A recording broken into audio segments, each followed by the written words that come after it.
बिस्मिल्लाहिर्रहमानिर्रहीम। स्टूडेंट्स, जो वर्क था, वर्क में हमने ये देखा था कि वर्क जो है वो फोर्स और डिस्प्लेसमेंट का डॉट प्रोडक्ट था। लेकिन वर्क में हमें ये नहीं पता लग रहा था कि कितनी जल्दी काम हो रहा है या काम का रेट क्या है, यानी कि काम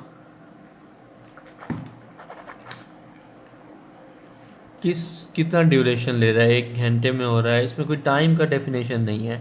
यानी कि आप फोर्स लगा रहे हो और एक डिस्प्लेसमेंट कवर कर रहे हो, लेकिन कितनी देर में वो फोर्स वो उस डिस्प्लेसमेंट को कवर कर रही है, ये इस वर्क की फॉर्मूले में कहीं पे डिफाइन नहीं हो रहा कि कितनी जल्दी आप उसका डिस्प्लेसमेंट वो कवर कर रहा है उस फोर्स के नतीजे में। तो यहाँ पर टाइम का कोई मसला नहीं था। तो फिर साइंसदानों ने एक नई टर्मिनोलॉजी पावर की डिफ़ाइन की, जिसमें के टाइम का भी कॉन्सेप्ट आया कि power is the measurement of rate at which the work is being done. So power जो है वो टाइम, कितने टाइम में कितनी जल्दी काम हो रहा है उसको मेजर करने के लिए आपको पावर से आप कैलकुलेट कर सकते हो। तो पावर क्या होती है? रेट ऑफ वर्क के change in work in change in time. So ये जो है ना, ये पावर का फॉर्मूला होता है कि पावर है rate at which the work is being done. So delta W है वो चेंज इन वर्क है, वर्क डन है, और जो उस जिस इंटरवल में वो वर्क हुआ है, फ़र्ज़ करें कि वर्क जो है वो 2 सेकंड पे शुरू हुआ था और 4 सेकंड्स तक वो डन हो गया। तो इस फॉर्मूले में हम वर्क जो हुआ उसकी मेजरमेंट और जो टाइम का जो ड्यूरेशन है 4 - 2 2 सेकंड का डेल्टा टी की वैल्यू 2 सेकंड आएगी, तो फिर वो आपके पास पावर आ जाएगी कि 2 सेकंड में इतना हुआ है। तो ये तो एवरेज पावर आ गई। और पावर इंस्टेंटेनियस अगर आपने निकालनी है तो आप लिमिट लगा दोगे, डेल्टा टी को अप्रोच करवा दोगे ज़ीरो। ये आपको ऑलरेडी पता है। अगर ये नहीं पता तो मेरे प्रीवियसली लेक्चर्स आप देख सकते हो कि जिसमें हम ये लिमिट का यूज़ करते हैं। तो पावर और वेलोसिटी का क्या रिलेशनशिप होता है? देखें, पावर जो है पावर जो है वो है work delta W divided by delta T. Instantaneous power अगर आएगी तो यहाँ लिमिट लगा दोगे आप, delta T approach to zero. तो अब जो डेल्टा डब्ल्यू होता है वो होता है एफ डॉट डेल्टा डी, यानी कि एफ और डी का डिस्प्लेसमेंट और फोर्स का जो डॉट प्रोडक्ट होता है वो वर्क होता है। तो पावर यहाँ पर ऐसे ही रहने दो कि आप ये वर्क की जगह पे ये चीज़ें लगा दो, फोर्स लगा दो यहाँ, और यहाँ डॉट डेल्टा डी लगा दो, डेल्टा टी लगा दो। तो अब अगर इसको हम मॉडिफाई करें तो हम f को इधर कर दें और यहाँ delta D by delta T कर दें, तो ये जो चीज़ है ये displacement divided by time velocity होती है। तो पावर को इन टर्म्स ऑफ वेलोसिटी भी आप कैलकुलेट कर सकते हो, फोर्स इनटू वेलोसिटी, क्योंकि ये जो चीज़ है ये delta D by delta T ये वेलोसिटी होती है। तो आप चूँकि ये चीज़ delta D by delta T is equal to velocity है, तो ये वेलोसिटी आ गया। तो पावर का ये फार्मूला भी हो सकता है, फोर्स और वेलोसिटी का डॉट प्रोडक्ट भी पावर कहलाता है। यानी कि अगर आपको वेलोसिटी किसी चीज़ की मालूम है, फोर्स मालूम है, फिर भी आप पावर मालूम कर सकते हो। और पावर का जो ऐसा यूनिट है वो वॉट है, वॉट है, वॉट। अब चूँकि वर्क का यूनिट जाउल होता है तो 1 जाउल इन 1 सेकेंड, टाइम का जो ऐसा यूनिट है वो 1 सेकेंड होता है। तो 1 वॉट क्या होगा?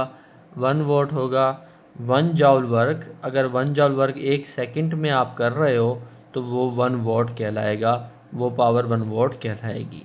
यानी कि 1 वॉट वो पावर है जिसमें 1 जाउल वर्क, अगर 1 सेकेंड में 1 जाउल वर्क डन हो रहा है तो 1 वॉट पावर आपकी जनरेशन, जो पावर यूज़ हो रही है उस काम को करने में, वो 1 वॉट है।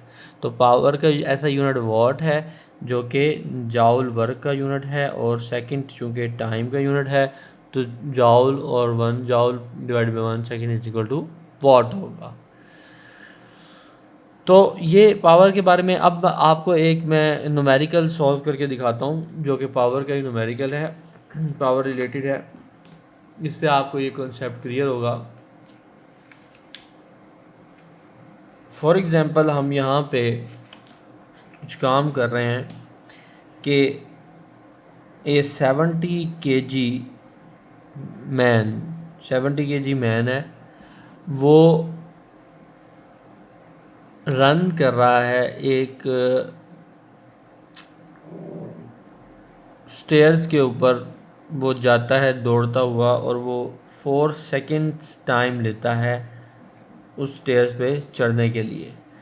तो ये स्टेयर्स हैं, इनके ऊपर वो चढ़ता है, लेकिन इन स्टेयर्स की जो हाइट है वो आपके पास है जी 4.5 मीटर, ये हाइट है। तो आप इसकी पावर कैलकुलेट करें, वो कह रहा है। तो वर्क डन जो होगा वो क्या होगा, डिस्प्लेसमेंट, ये ऊपर गया तो फोर्स जो उसने लगाई, चूँकि फोर्स इज इक्वल टू है उसके वेट के बराबर, क्योंकि वो ऊपर गया है तो फोर्स उसके वेट के बराबर है, तो force is equal to weight, तो weight is equal to mg होगा। और जो डिस्प्लेसमेंट उसने कवर किया है, शॉर्टेस्ट डिस्टेंस जो कवर किया है वो 4.5 मीटर का है, ये डिस्प्लेसमेंट है। तो जो वर्क डन होगा, power is equal to work done divided by time, तो वर्क डन जो होगा वो क्या होगा, फोर्स इनटू डिस्प्लेसमेंट। तो जो फोर्स है वो उसके वेट के बराबर है, क्योंकि उसने वेट के बराबर अपने आप को ऊपर लिफ्ट किया, वेट की रेजिस्टेंस, तो वेट के बराबर काम किया तो mg आ जाएगा। और ये डिस्प्लेसमेंट, ये शॉर्टेस्ट डिस्टेंस बिटवीन 2 पॉइंट, इस और इस पॉइंट के दरमियान जो शॉर्टेस्ट डिस्टेंस है वो 4.5 है, तो वो डिस्प्लेसमेंट उसका mgh आ गया, यहाँ t आ गया। ये आप वैल्यूज़ लगाओगे तो आप जब ये सारी वैल्यूज़ यहाँ पे पुट कर दोगे, ये आपके पास मैस की वैल्यू है उसकी, और ये ग्रेविटी की वैल्यू कांस्टेंट होती है 10 मीटर पर सेकंड स्क्वायर होता है, हाइट आपके पास ये है। ये सारी वैल्यूज़ लगा के तो जो पावर आएगी वो 7.7 10⁻²² वॉट आ जाएगी। और ये सारे चूँकि ऐसा यूनिट आप यूज़ कर रहे हो मीटर और सेकंड, तो ये वॉट में आपका आंसर आ जाएगा। तो होपफुली ये क्वेश्चन आपको समझ में आया होगा। तो स्टूडेंट्स, ये नेक्स्ट इस किस्म के कोई क्वेश्चन आपके जहन में आते हैं तो फिर भी आप मुझे बता सकते हैं, कमेंट्स में भी आप बता सकते हैं। Thanks for watching this video, और इसको काइंडली सब्सक्राइब भी करें चैनल को, और ज़्यादा से ज़्यादा स्टूडेंट्स के साथ शेयर करें। थैंक्स।